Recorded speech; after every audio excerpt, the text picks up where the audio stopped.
కళ్యాణ లక్ష్యం పెట్టుకున్నాం. ఏం చెప్పినాడు ముఖ్యమంత్రి? కేసీఆర్ ఓన్లీ ₹1,00,000 ఇస్తాడు, నేను తులం బంగారం ఇస్తాడు. తులం బంగారం వచ్చిందా? వినబడతలేదు. వచ్చిందా? తులం బంగారం తుస్సుమన్నది. ఇప్పుడు అడిగితే కాంగ్రెస్ కస్సుమంటున్నది. రైతు బంధు అడిగితే చెప్పుతోని కొడతా అంటున్నది. నేను చెప్పినా, అయ్యా అట్లా మాట్లాడే మంత్రి గారు, నీకు అహంకారం ఉన్నది, నీకు కూడా చెప్పున్నది కొట్టడానికి, కానీ రైతుల చెప్పులు చాలా బందోబస్తుంటాయని చెప్పిన నేను. వాళ్ళు ఒకవేళ అదే తిరిగేస్తే మీరు నశమైపోతారు, మాడి మసి అయిపోతారు, ఈ అహంకారం మంచిది కాదు అని నేను చెప్పిన.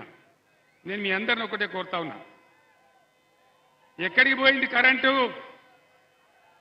బ్రహ్మాండంగా 9 నెలలు 9 సంవత్సరాలు రెప్పపాటు పోకుండా అందినటువంటి కరెంటు ఎక్కడికి పోయింది అని నేను మనవి చేస్తా ఉన్నా. ఎక్కడికి మాయమైంది? కరెంటు కోతలు ఉన్నాయా? ఉన్నాయా? నిన్న ఒక మాట జరిగింది. నేను మహబూబ్ నగర్లో మాజీ మంత్రి శ్రీనివాస్ గౌడ్ ఇంట్లో భోజనం చేస్తూ ఉంటే ఆడ 2 సార్లు కరెంటు పోయింది. నేను చెప్పిన కరెంటు పోయింది అని. మరి నన్ను ఇబ్బంది పెట్టానని తీసేసినరా లేదా వాళ్ళ అసమర్థతన? పోయిందని నేను ట్విట్టర్లో పెట్టిన. దాన్ని చూసి ఈ జిల్లాలో ఉన్న ఉప ముఖ్యమంత్రి కరెంటు మంత్రి బట్టి విక్రమార్క, ఆయన బట్టి విక్రమార్క కాదు వట్టి విక్రమార్క, ఆయన ఏమి స్టేట్మెంట్ ఇస్తాడు? ముఖ్యమంత్రి కేసీఆర్ గారు అబద్ధాల కోరు, అబద్ధం చెప్తున్నాడు అని చెప్తాడు. ఇప్పుడు నా దగ్గర ఉన్నది కాగితం. నిన్న ఉస్మానియా యూనివర్సిటీలో అక్కడ చీఫ్ వార్డెన్ గారు ఒక సర్కార్ ఇష్యూ చేసిండు.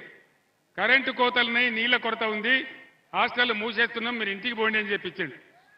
దాన్ని పెట్టి మళ్ళా నేను ట్విట్టర్లో పెట్టి ఇయ్యాల, అయ్యా బట్టి విక్రమార్క గారు చూడండి మీ ఘనత ఎంత ఉందో, ఎక్కడో మహబూబ్ నగర్ ఖమ్మం కాదు ఉస్మానియా యూనివర్సిటీకే నీళ్ళు ఇచ్చే దిక్కు లేదు అని నేను పెట్టిన.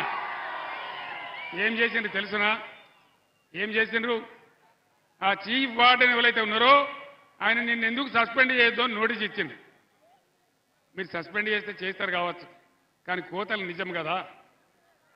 బీఆర్ఎస్ గవర్నమెంట్లో ఎక్కడ చూసినా వరి కోతలు, ఇవాళ ఎక్కడ చూసినా రాష్ట్రంలో కరెంటు కోతలు. ఇది జరుగుతున్న చరిత్ర. ముఖ్యమంత్రి గారు ఏం చెప్పిండు? ఇవాళ ముఖ్యమంత్రి కేసీఆర్ ఒక ₹1,00,000 మాఫీ చేసిండు, మీరు పరిగెత్తుర్రి, ఇక ఉరుకుర్రి,